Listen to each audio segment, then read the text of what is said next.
जय हिंद साथियों, स्वागत है आपका self study classes with Sumit Jain YouTube channel और दोस्तों ऐप में। दोस्तों बहुत सारे स्टूडेंट को ऐप डाउनलोड नहीं करते बन रहा है या फिर कर भी लिया है तो कोर्स भी नहीं देख पा रहे हैं।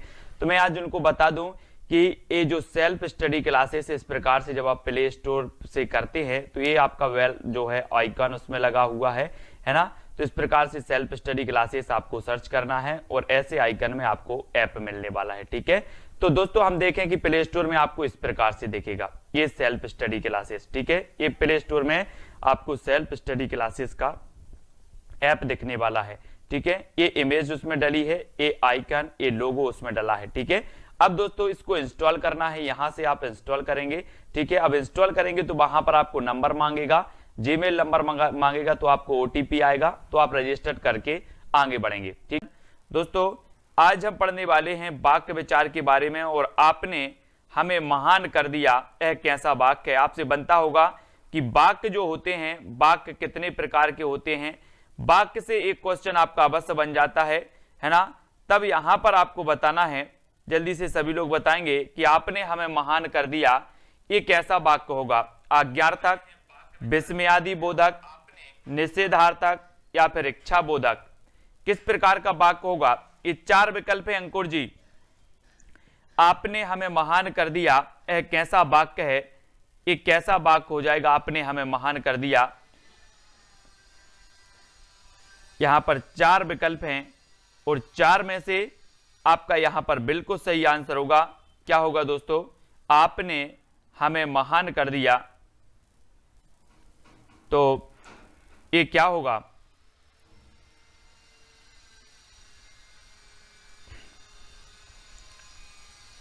क्या हो जाएगा, विस्मयादि बोधक। कौन सा हो जाएगा, विस्मयादि बोधक वाक्य। ठीक है, जिन वाक्यों में हर्ष, शोक, घृणा आदि के भाव व्यक्त हों उन्हें विस्मयादि बोधक वाक्य कहते हैं। आपने हमें महान कर दिया ये कैसा है, विस्मयादि बोधक।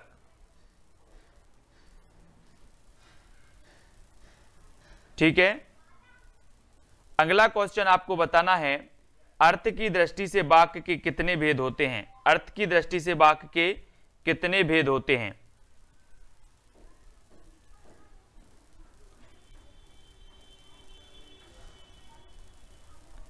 आपको बताना है अर्थ की दृष्टि से कितने भेद होते हैं, प्रश्न क्रमांक 2 में।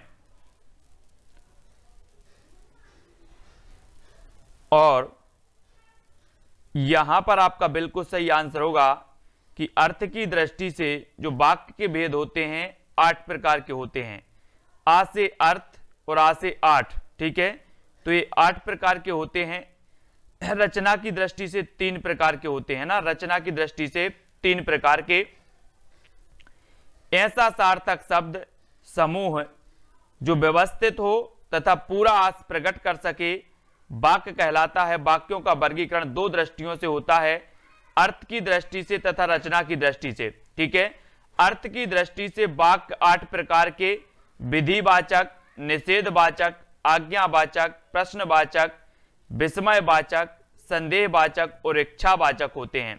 ठीक है, और रचना की दृष्टि से सरल और मिश्र और संयुक्त, ये रचना की दृष्टि से 3 प्रकार के होते हैं और अर्थ की दृष्टि से 8 प्रकार के होते हैं। ठीक है, अगला आपको बताना है कि जिस वाक्य में एक उद्देश्य और एक विधेय होता है वह वाक्य क्या कहलाता है, उस वाक्य को क्या कहते हैं।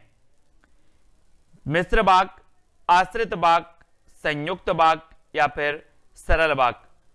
तो जिस वाक्य में एक उद्देश्य और एक विधेय होता है उस वाक्य को क्या कहा जाता है। 4 विकल्प हमने पढ़ा था कि सर जो सरल वाक्य होता है, सरल वाक्य, इसमें एक विधेय होता है ना, और एक उद्देश्य होता है। ठीक है, तो जिस वाक्य में एक उद्देश्य और एक विधेय हो उसे कहते हैं हम सरल वाक्य। ठीक है, तथा एक क्रिया होती है, एक कर्ता होता है, उसे साधारण या सरल वाक्य कहते हैं। जैसे बिजली चमकती है, पानी बरसा, जबकि मिश्र वाक्य में मुख्य उद्देश्य विधेय के अलावा एक अधिक सामायिक क्रियाएं होती हैं, है ना। संयुक्त वाक्य उस वाक्य को कहते हैं जिसके 2 या 2 से अधिक सरल वाक्य अथवा मिश्र वाक्य अवयवों द्वारा संयुक्त होते हैं। तो यहां पर आपको बताना है कि निम्नलिखित में से विधानवाचक वाक्य कौन सा है, विधानवाचक बताना है। प्रश्न क्रमांक 4 का उत्तर, आप अपनी बात कह सकते हैं। अब तक वह सो गया होगा, वह ना तो स्वयं सोता है न किसी और को सोने देता है, जाड़े की धूप बहुत प्यारी लगती है। विधानवाचक वाक्य बताना है। प्रश्न क्रमांक 4 में कौन सा हो जाएगा विधानवाचक वाक्य। वाक्य से भी क्वेश्चन पूछे जाते हैं और यहां पर आपको विधानवाचक वाक्य का चयन करना है, तब आपका यहां पर बिल्कुल सही आंसर क्या हो जाएगा कि जाड़े की धूप बहुत प्यारी लगती है, जाड़े की धूप बहुत प्यारी लगती है ना, वो आपका डी नंबर बिल्कुल सही हो जाएगा, डी नंबर। ठीक है, वाक्य अनेक प्रकार के हो सकते हैं। इनमें से विधानवाचक वाक्य क्या है, जिन वाक्यों में क्रिया के करने या होने की सूचना मिलती है उन्हें विधानवाचक वाक्य कहते हैं। जैसे जाड़े की धूप बहुत प्यारी लगती है, तो विधानवाचक वाक्य में क्या होता है, क्रिया के करने या होने की सूचना मिलती है, क्रिया के करने या होने की। तो जाड़े की धूप बहुत प्यारी लगती है ना। तो यहां पर आपका विधानवाचक वाक्य हो जाएगा आपकी यात्रा मंगलमय हो। वाक्य किस प्रकार का है, आपकी यात्रा मंगलमय हो, किस प्रकार का वाक्य है, लोकेंद्र जी है ना, मुस्कान जी, कमला जी, आर बाय, सभी लोग बताएंगे कि जाड़े आपकी यात्रा मंगलमय हो। अपन कई बार पढ़ते ना कि सर ये तो इच्छावाचक है, कैसा है, इच्छावाचक, यानी सी नंबर इच्छावाचक बिल्कुल सही होगा। ठीक है, फिर यहां पर हम बात करते हैं दोस्तों इच्छावाचक की, कि जिन प्रश्न में दिया गया वाक्य आपकी यात्रा मंगलमय हो, इच्छावाचक वाक्य है, और जिन वाक्यों में इच्छा, आशीष, शुभकामना आदि का ज्ञान होता है उन्हें इच्छावाचक वाक्य कहते हैं। जैसे भगवान तुम्हें लंबी उम्र दे, आपकी यात्रा मंगलमय हो, तुम्हारा कल्याण हो। तो इच्छा, आशीष और शुभकामनाएं जहां पर दी जाती हैं वो इच्छावाचक वाक्य होते हैं। ठीक है, मैं भी आपके साथ चलता किंतु मेरा स्वास्थ्य ठीक नहीं है, यह उदाहरण वाक्य के किस भेद पर आधारित है, संज्ञा उपवाक्य के, मिश्र वाक्य के, संयुक्त वाक्य के, या इनमें से कोई नहीं। मैं भी आपके साथ चलता किंतु मेरा स्वास्थ्य ठीक नहीं है, तो यहां पर बताना है कि ये किस प्रकार का आपका वाक्य हो जाएगा। आपने पढ़े हैं रचना की दृष्टि से वाक्य के 3 भेद होते हैं। पहला होता है दोस्तों सरल वाक्य, दूसरा मिश्र वाक्य और तीसरा होता है संयुक्त वाक्य, सभी लोगों को पता है। तो यहां पर मैं अगर आपको एक ट्रिक से ये सरल मिश्र संयुक्त ये बता देंगे, यहां पर कुछ इसके वाचक शब्द होते हैं। जैसे यहां पर आपको पहचानना है कि किंतु आया, तो आप क्या लगा दोगे, सरल वाक्य। ये मिश्र संयुक्त वाक्य लगा देंगे जिसमें एक से अधिक सरल वाक्य सम्मिलित होते हैं, वो संयुक्त वाक्य होता है। ठीक है, जिन वाक्यों में 2 से अधिक सरल वाक्य, समुच्चय बोधक, अव्ययों और, तथा, एवं, किंतु, परंतु, यानी कि मिश्र वाक्य वही होगा जिसमें और, तथा, एवं, किंतु, परंतु से एक से अधिक वाक्य जुड़े होंगे। ठीक है, उन्हें संयुक्त वाक्य कहेंगे। जैसे बात करें कि मैं भी आपके साथ चलता किंतु मेरा स्वास्थ्य ठीक नहीं है, तो ये किंतु आया, किंतु, परंतु, एवं, तथा और, ये शब्द आते हैं संयुक्त वाक्य में। ठीक है, अब यहां पर बताना है कि मोहन ने रवि की शिकायत की क्योंकि उसने मोहन को परेशान किया। वाक्य निम्न में से किस सरल वाक्य से बना है, किससे बना है, प्रश्न क्रमांक 7 का चयन करिए सभी लोग। रवि ने परेशान किया इसलिए मोहन ने उसकी शिकायत की, रवि की परेशानी के कारण मोहन ने शिकायत की, या जब रवि ने परेशान किया तब मोहन ने शिकायत की। यहां पर हमें सरल वाक्य से बना बताना है कि कौन सा है। 4 विकल्प में से आप चयन करेंगे, आपको दिख रहा होगा, सभी लोग को दिख रहा है। तब यहां पर आपका उत्तर क्या हो जाएगा, प्रश्न क्रमांक 7 में रवि ने परेशान किया इसलिए नहीं है, रवि की परेशानी के कारण मोहन ने शिकायत की, ये भी नहीं है। जब रवि ने परेशान किया तब, तो ये भी नहीं है। उत्तर क्या हो जाएगा, कमला ठाकुर जी, वेरी गुड। उत्तर होगा कि मोहन ने रवि से परेशान होकर उसकी शिकायत की, ये आपका सरल वाक्य होगा, डी नंबर, ठीक है, डी आपका बिल्कुल सही हो जाएगा। अब यहां पर देखें कि जिन वाक्यों में केवल एक ही उद्देश्य है और एक ही विधेय है उन्हें सरल वाक्य, साधारण वाक्य कहते हैं। प्रश्न में दिए गए वाक्यांश मोहन ने रवि की शिकायत की क्योंकि उसने मोहन को परेशान किया का सरल वाक्य मोहन ने रवि से परेशान होकर उसकी शिकायत की से बना है, जबकि बाकी विकल्पों में मिश्रित वाक्यों के उदाहरण दिए गए हैं, है ना। अब यहां पर राम पढ़ता है वाक्य कैसा है, राम पढ़ता है एक उद्देश्य और एक विधेय है, तो कौन सा हो जाएगा, सरल होगा कि मिश्र होगा, तो आपको बताना है दोस्तों। सभी लोग लाइक कर देना कि राम पढ़ता है बोले सर एक उद्देश्य और एक विधेय हो, वहां पर आपका हो जाता है कौन सा वाक्य, सरल वाक्य। सरल यानी एक नंबर, राम पढ़ता है यह एक सरल वाक्य है। राम क्या है, कर्ता, और पढ़ता क्या है, क्रिया, ठीक है। तो और ये चीज आपको याद रखनी है ना। मिश्र वाक्य पहचानिए, मिश्र वाक्य कौन सा मिश्र वाक्य है, प्रश्न क्रमांक 9 में अनिकेत जी, लप सोनी, कविता जी।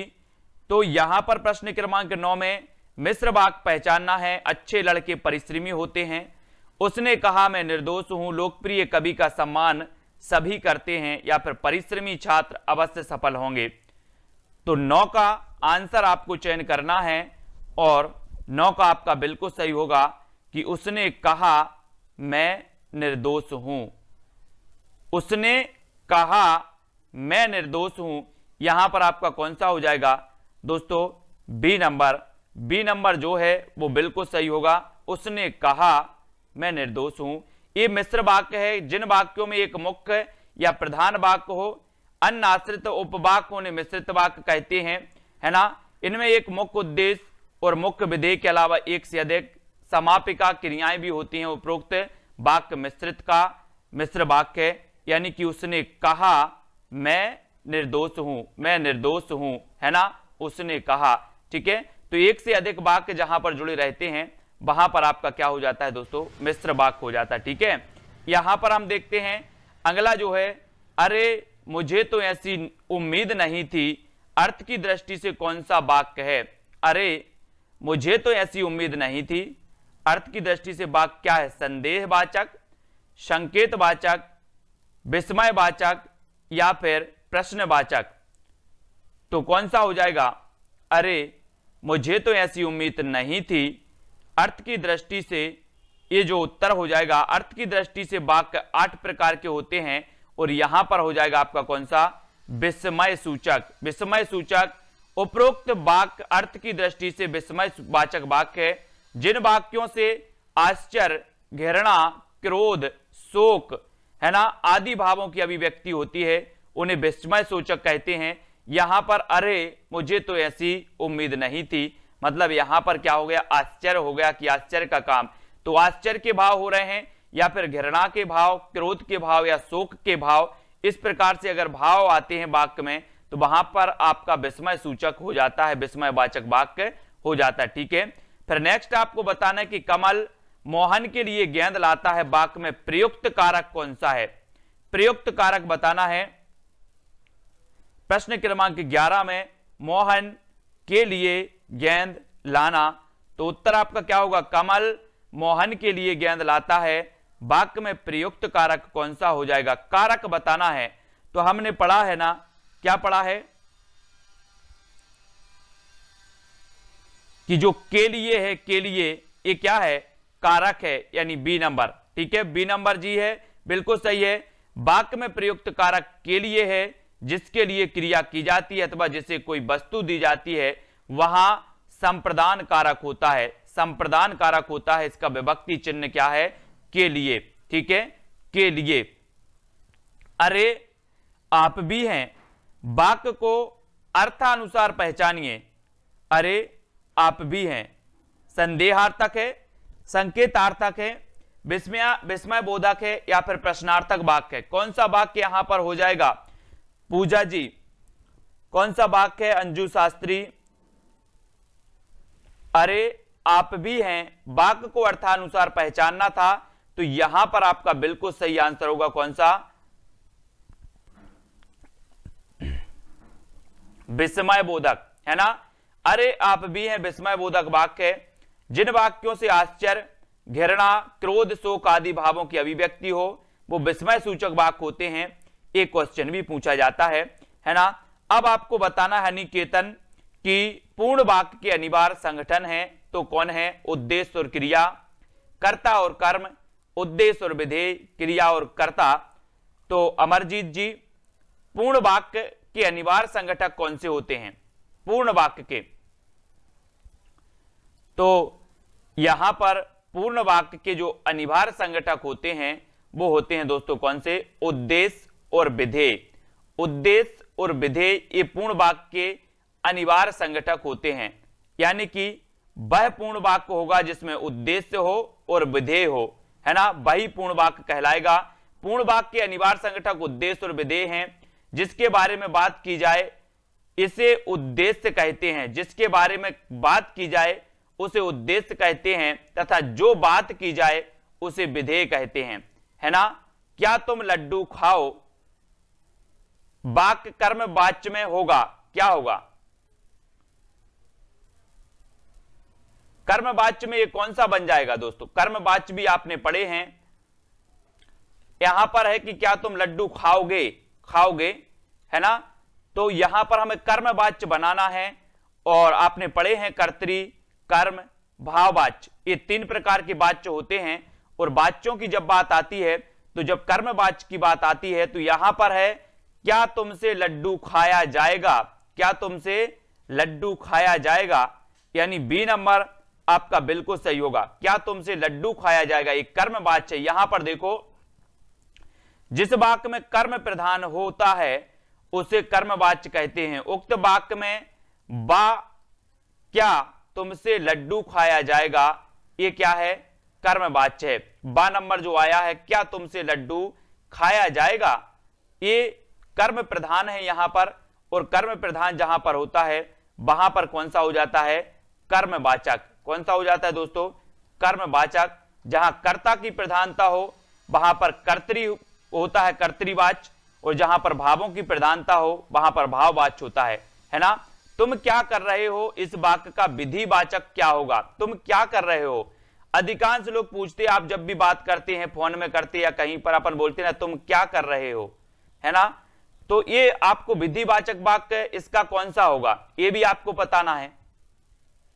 विधिवाचक जहां पर कुछ करने और कुछ होने की बात होती है वहां पर आपका विधिवाचक हो जाता है। जहां पर कुछ करने और कुछ होने की, तो तुम क्या कर रहे हो इसका विधिवाचक वाक्य बनाना है तो हम पूछ लेंगे तुम कुछ कर रहे हो, तुम कुछ कर रहे हो। तो जहां पर करने और होने की बात होती है वहां पर विधिवाचक वाक्य होता है ना। और दोस्तों यहां पर जिन वाक्यों में क्रिया के होने या करने का बोध हो वहां पर आपका विधिवाचक वाक्य होगा, है ना। ये भी आपको याद रखना है। और इसमें तुम कुछ कर रहे हो ये विधिवाचक हो जाएगा, यानी आपका उत्तर क्या हो जाएगा? बी नंबर हो जाएगा। सी के पंकज जी इसको याद रखेंगे बी नंबर को, ठीक है। फिर आगे देखते हैं, आगे जो अपना एक प्रश्न है कि निम्न में से किस वाक्य में शब्द निर्माण संबंधी अशुद्धि है? शब्द निर्माण संबंधी अशुद्धि कौन से वाक्य में है? वे एक लब्ध प्रतिष्ठित व्यक्ति हैं, उनकी आपस में घनिष्ठ मित्रता थी, भारत में कई प्रादेशिक भाषाएं हैं, लड़के खेल रहे हैं। अब आपको बताना है दोस्तों यहां पर कि वाक्य में शब्द निर्माण संबंधी जो अशुद्धि है वो कौन सी है? हमें चयन करना है यहां पर। और बालसुधा जी, सोनम पांडे जी, जो उत्तर इसका सही हो जाएगा 16 का वो हो जाएगा 1 नंबर। कौन सा है? शब्द निर्माण संबंधी अशुद्धि एक वाक्य में है, वे एक लब्ध प्रतिष्ठित व्यक्ति हैं। 1 नंबर आपका बिल्कुल सही हो जाएगा, ए नंबर। धर्मेंद्र जी, ठीक है। अंकुर जी, ए नंबर सही है। उनकी आपस में घनिष्ठ मित्रता है, सही है। भारत में कई प्रादेशिक भाषाएं हैं, लड़के खेले, तो ए नंबर आपका बिल्कुल सही हो जाएगा। हे भगवान मेरी रक्षा कीजिए, हे भगवान मेरी रक्षा कीजिए वाक्य में कारक पहचानिए, संबंध कारक, संप्रदान कारक, संबोधन या फिर कर्म कारक, ये बताना है हमें। हे भगवान मेरी रक्षा कीजिए, इसमें जो वाक्य है वो कौन सा है? हम बोलते ना कि वो है संबोधन। हम क्या कर रहे हैं? संबोधन कर रहे हैं, यानी सी नंबर आपका बिल्कुल सही होगा। संबोधन कारक जिसमें किसी को बुलाने अथवा सचेत करने का भाव प्रकट होता है उसे संबोधन कारक कहते हैं, है ना। ये आपको याद रख लेना। और ये संबोधन चिन्ह आपको इस प्रकार से लगा जाता है, हे भगवान मेरी रक्षा करना, है ना। तो संबोधन कारक हो जाएगा ओह मेरा सिर फटा जा रहा है, ओह मेरा सिर फटा जा रहा है। वाक्य को अर्थ की दृष्टि से पहचानना है तो कौन सा हो जाएगा? ओह मेरा सिर फटा जा रहा है, यहां पर वाक्य कौन सा होगा? और 18 का बिल्कुल सही बताया है कि यहां पर हो जाएगा विस्मयवाचक, है ना। उपरोक्त वाक्य अर्थ की दृष्टि से विस्मयवाचक वाक्य है। जिन वाक्यों में आश्चर्य, घृणा, क्रोध, शोक आदि के भाव अभिव्यक्त हों उसमें विस्मय वाचक वाक्य होता है, ठीक है। भगवान करे तुम जल्दी अच्छे हो जाओ, उदाहरण कैसा है? विधिवाचक है, संकेत है, इच्छा से आप बोल रहे हो या विस्मयवाचक है? भगवान करे तुम जल्दी ठीक हो जाओ, किसी के प्रेशर में तो नहीं बोल रहे, बोले सर किसी के प्रेशर में नहीं बोल रहे, हम अपनी इच्छा से बोल रहे हैं कि भगवान करे तुम जल्दी ठीक हो जाओ। तो इच्छा से बोल रहे तो इच्छावाचक वाक्य होगा। क्या होगा? इच्छावाचक वाक्य। वाक्य शब्दों का वह समूह है जिसके बोलने से पूरा का पूरा अर्थ स्पष्ट हो जाता है। और वाक्य अनेक प्रकार के होते हैं दोस्तों, है ना। आपको पता है अर्थ के आधार पर वाक्य 8 प्रकार के, रचना के आधार पर वाक्य 3 प्रकार के। मैंने आपको कई बार बताया है कि आ अर्थ में जब हम अर्थ लिखते हैं तो यहां पर आ आता है पहले, आ से अर्थ और आ से 8 भी लिखो तो 8, तो अर्थ के आधार पर 8। और जब हम रचना लिखते हैं, ये प्रश्न भी कई बार पूछा गया, तो रचना में 3 वर्ण आते हैं, 3 वर्ण आते हैं। तो रचना की दृष्टि से 3 प्रकार के, अर्थ की दृष्टि से 8 प्रकार के, रचना की दृष्टि से 3 प्रकार के। उसका मुख चंद्रमा के समान सुंदर है। इस वाक्य में साधारण धर्म कौन सा है? तो आपने चयन भी कर लिया है कि साधारण जो धर्म है वो है दोस्तों चंद्रमा। साधारण धर्म क्या है? चंद्रमा। उसका मुख चंद्रमा के समान है, समान सुंदर है। इस वाक्य में जो साधारण धर्म है, धर्म वो क्या है? चंद्रमा है, क्योंकि चंद्रमा के समान सुंदर है। तो साधारण धर्म जो है वो क्या है? चंद्रमा, ठीक है। ये चीज आपको याद रख लेनी। उन्होंने राह में कांटे बिखेर दिए और स्वयं कुंज की ओट में छिप गए। वाक्य का कौन सा प्रकार है? वाक्य का प्रकार चयन करना हमें 21 में। सभी लोग लाइक जरूर कर देंगे। रात में 11 बजे भी अपनी जीके की क्लास होती है, वो भी जरूर अटेंड करें, है ना। और दोस्तों 4 बजे नेक्स्ट क्लास विज्ञान की होगी और करंट अफेयर्स का वीडियो भी सुबह आ रहा है, उनको भी देखें। 7 बजे एक एमपी जीके का ओल्ड वीडियो भी आता है, वो भी जरूर देखें, उससे भी आपका रिवीजन होगा। उन्होंने राह में कांटे बिखेर दिए और स्वयं कुंज की ओट में छिप गए। ये जो वाक्य है दोस्तों, इस संयुक्त वाक्य बिखेर दिए और स्वयं कुंज की ओट में छिप गए, ये आपका मिश्रित नहीं होगा, ये आपका संयुक्त होगा। संयुक्त यानी कि सी नंबर इसका सही हो जाएगा। अधिकांश लोगों ने डी बता दिया, ये डी नहीं है दोस्तों, ये सी है 21 का। उन्होंने राह में कांटे बिखेर दिए, स्वयं कुंज की ओट में छिप गए। वाक्य संयुक्त वाक्य का उदाहरण है। अनेक या दो से अधिक स्वतंत्र उपवाक्यों का समूह जो अर्थ के लिए एक दूसरे पर क्या हो? आश्रित हो, संयुक्त वाक्य कहलाते हैं। जबकि साधारण वाक्य उसे कहते हैं जिसमें एक उद्देश्य और एक विधेय होता है ना। तो यहां पर एक और शब्द आया है, कौन सा? और आया है, तो और से ही आप पहचान जाते कि सर ये क्या है? संयुक्त वाक्य है। इसके कुछ वाचक शब्द होते हैं, तो इनको भी आपको अभी अपन ने पढ़ा था ना कि संयुक्त वाक्य में कौन कौन से आते हैं, है ना, वो पढ़ा था। किंतु, परंतु, और, तथा, एवं, ये जो शब्द आते हैं, ये वाक्य में अगर आ गए तो मान के चलो कि वो संयुक्त वाक्य है। सीधी सी अगर आपको समझ में नहीं आता तो, ठीक है। फिर आगे से यहां पर देखते हैं दोस्तों कि निम्न में से मिश्र वाक्य कौन सा है? मैंने आश्चर्य से कहा, कीड़े, है ना, उसने नीना का विरोध नहीं किया और बड़े धैर्य और लगन के साथ मौके का इंतजार करता रहा। अब मुझे पूरी बात समझ में आ गई, आखिर क्या कहना चाह रहा है। तो मिश्रित वाक्य आपको बताना है कि कौन सा हो जाएगा। मिश्रित वाक्य यानी कि आपका प्रश्न क्रमांक 22 का उत्तर क्या हो जाएगा?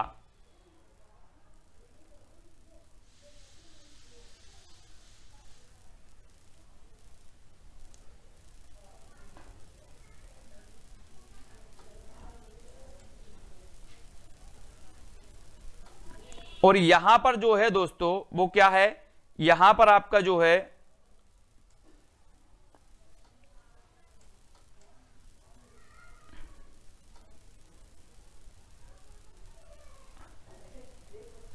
यहां पर आपको मिश्रित वाक्य की पहचान करनी है। तो यहां पर ये तो आपका क्या है, संयुक्त तो होगा, ये गलत लिख गया है यहां पर, है ना।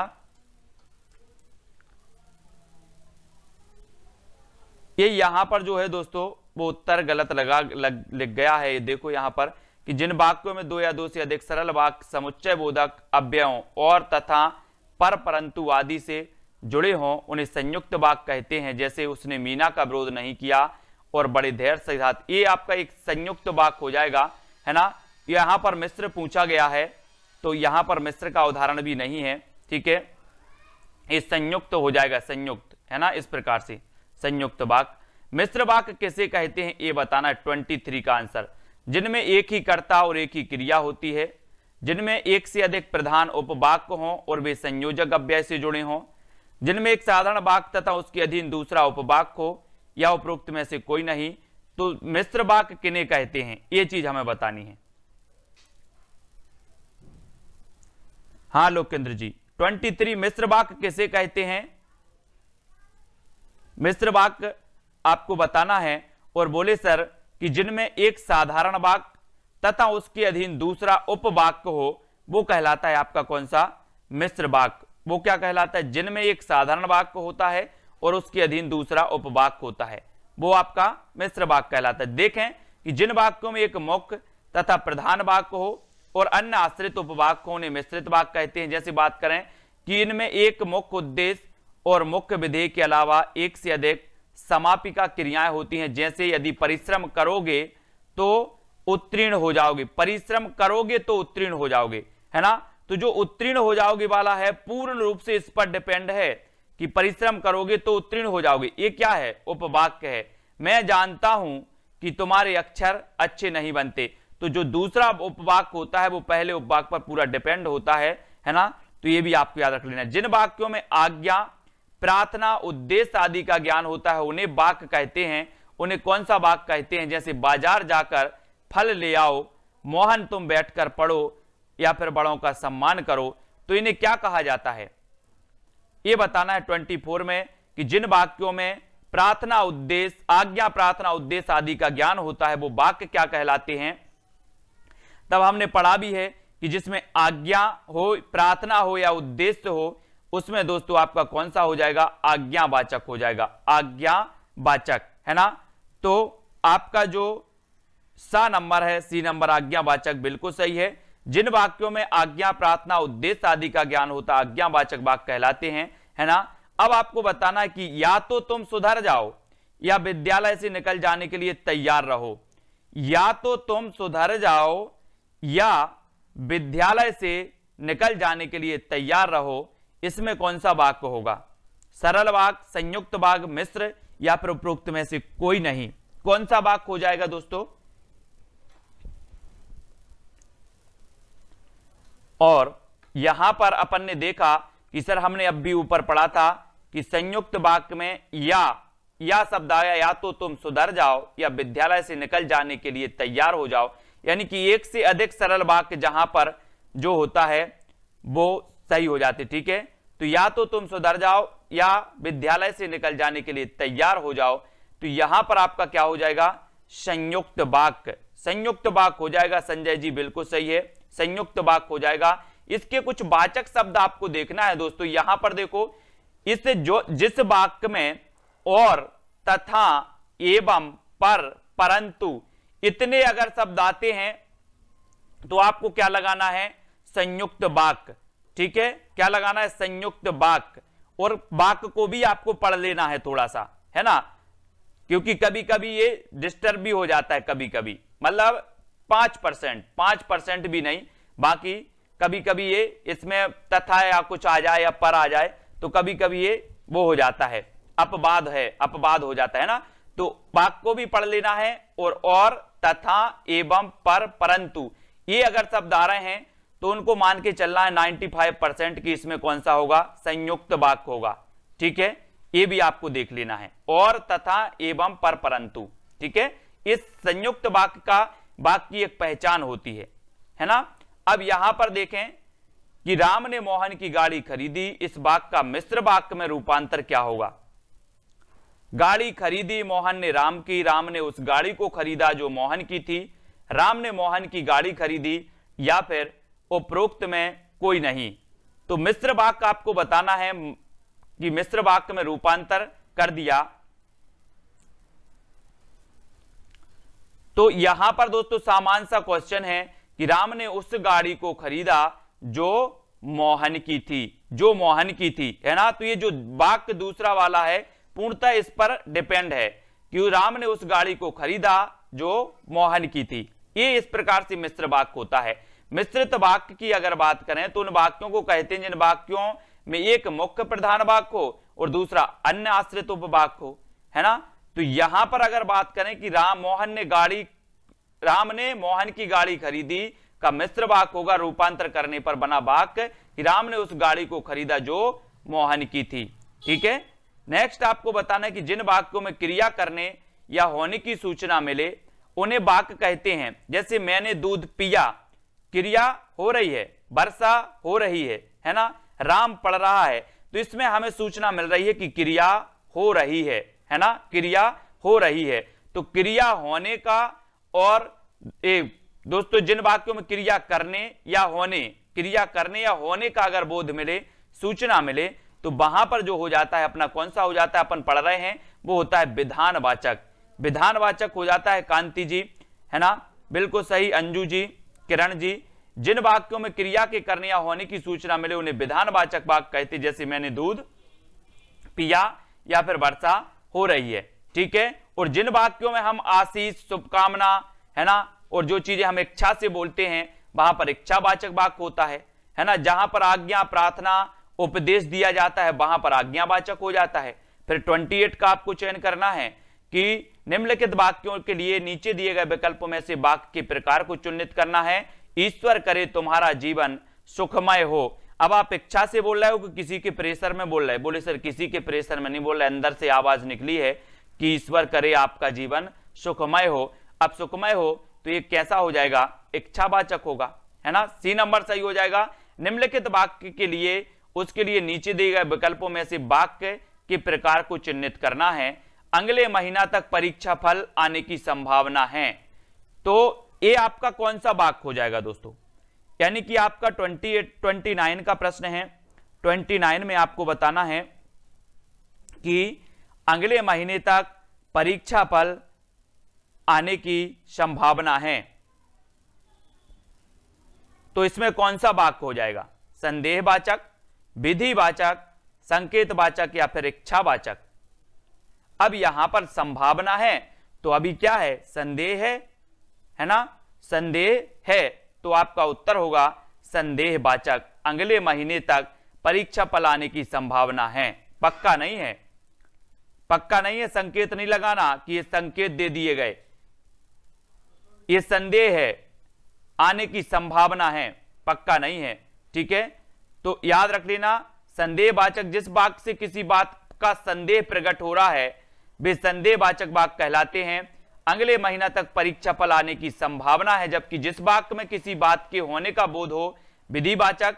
जिस वाक्य में एक दूसरे की संभावना पर निर्भर हो वे संकेतवाचक, है ना, वाक्य कहलाते। जिस वाक्य से किसी प्रकार की इच्छा, शुभकामनाएं हो वहां पर इच्छावाचक वाक्य होता है।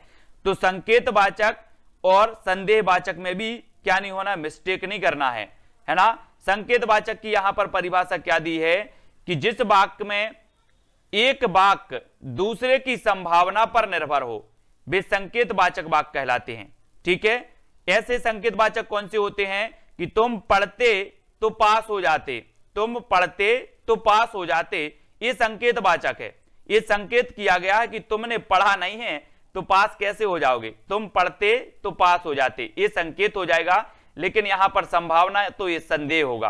मतलब एक वाक्य दूसरे की वाक्य की संभावना पर डिपेंड रहता है कि अगर तुम भगवान की पूजा करते तो पुण्य मिलता, भगवान की पूजा करते तो पुण्य मिलता। तो एक वाक्य दूसरे पर डिपेंड है, दूसरे की संभावना पर। ठीक है, तो आज हमने यहां पर पढ़ा दोस्तों वाक्य विचार के बारे में, जहां पर हमने संदेहवाचक, अर्थ के आधार पर 8 प्रकार के वाक्य पढ़े, रचना के आधार पर 3 प्रकार के वाक्य पढ़ लिए। ठीक है, 3। दोस्तों बहुत सारे स्टूडेंट को ऐप डाउनलोड नहीं करते बन रहा है, या फिर कर भी लिया है तो कोर्स भी नहीं देख पा रहे हैं। तो मैं आज उनको बता दूं कि ये जो सेल्फ स्टडी क्लासेस इस प्रकार से जब आप प्ले स्टोर से करते हैं तो ये आपका वेल जो है आइकन उसमें लगा हुआ है ना। तो इस प्रकार से सेल्फ स्टडी क्लासेस आपको सर्च करना है और ऐसे आइकन में आपको ऐप मिलने वाला है। ठीक है, तो दोस्तों हम देखें कि प्ले स्टोर में आपको इस प्रकार से दिखेगा ये सेल्फ स्टडी क्लासेस। ठीक है, ये प्ले स्टोर में आपको सेल्फ स्टडी क्लासेस का ऐप दिखने वाला है। ठीक है, ये इमेज उसमें डली है, ये आइकन, ये लोगो उसमें डला है। ठीक है, अब दोस्तों इसको इंस्टॉल करना है, यहां से आप इंस्टॉल करेंगे। ठीक है, अब इंस्टॉल करेंगे तो वहां पर आपको नंबर मांगेगा, जीमेल नंबर मांगेगा, तो आपको ओटीपी आएगा, तो आप रजिस्टर करके आगे बढ़ेंगे। ठीक।